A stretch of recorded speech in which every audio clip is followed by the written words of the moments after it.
രാജ്യത്തിന്റെ ഏകദേശം 70% ഭാഗവും മരുഭൂമിയാണെന്നൊരു പ്രത്യേകതയും തുർക്ക്മെനിസ്ഥാനുണ്ട്. കാരകം മരുഭൂമിയാണ് ഇവിടത്തേത്. തുർക്ക്മെനിസ്ഥാൻ സോവിയറ്റ് യൂണിയന്റെ ഭാഗമായിരുന്ന കാലത്താണ് ചരിത്രം ആരംഭിക്കുന്നത്. 1971 ദർവസെ ഗ്രാമത്തിൽ വലിയ വാതക നിക്ഷേപമുണ്ടെന്ന് ശാസ്ത്രജ്ഞർ കണ്ടെത്തി. വാതകത്തെക്കുറിച്ച് പഠിക്കുന്നതിനു വേണ്ടി ആ സ്ഥലം പരിശോധിക്കുന്നതിനായി അവിടെ കുറച്ചു ഭാഗത്ത് കുഴിയെടുത്തു. കുഴിച്ചപ്പോൾ തന്നെ ഡ്രില്ലിംഗ് റിഗ് വാതകം നിറഞ്ഞ ഒരു വലിയ പ്രകൃതിദത്ത ഗുഹയിൽ ഇടിക്കുകയും ഗുഹ തകരുകയും ചെയ്തു. തുടർന്ന് 200 അടി വ്യാസത്തിൽ മണ്ണ് താഴ്ന്ന് വലിയ ഗർത്തമുണ്ടായി. ആ ഗർത്തത്തിൽ നിന്ന് ഒരു വാതകം പുറത്തേക്ക് പ്രവഹിക്കാൻ തുടങ്ങി. എന്താണ് വാതകമെന്ന് തിരിച്ചറിയാനായി നടത്തിയ പരിശോധനയിൽ വാതകത്തിൽ മീഥേൻ അടങ്ങിയ വിഷാംശമുണ്ടെന്ന് കണ്ടെത്തി.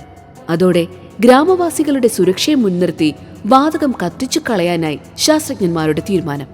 അപകടകാരികളായ വാതകങ്ങൾ പുറത്തുവരുന്നത് ഒഴിവാക്കാനായി ശാസ്ത്രജ്ഞർ ഇവിടം തീയിട്ട് കത്തിക്കുവാൻ ശ്രമിച്ചു. തീയിടുന്നതോടെ വാതകങ്ങൾ കത്തിപ്പോകുമെന്ന് കരുതിയാണ് ഇത് ചെയ്തത്. തീയിട്ടതോടെ ആളിക്കത്തുവാൻ തുടങ്ങിയെങ്കിലും ആഴ്ചകൾ കൊണ്ട് ശമിക്കുമെന്നാണ് ഇവർ വിചാരിച്ചത്. അന്ന് കത്തിയ തീ ഇന്നും 50 വർഷത്തിനിപ്പുറവും കെടാതെ കത്തിക്കൊണ്ടേയിരിക്കുന്നു. നിന്ന് കത്തുന്ന ഭൂമിയിലെ കെടാത്ത ഗർത്തമായി ആ പ്രദേശം മാറി.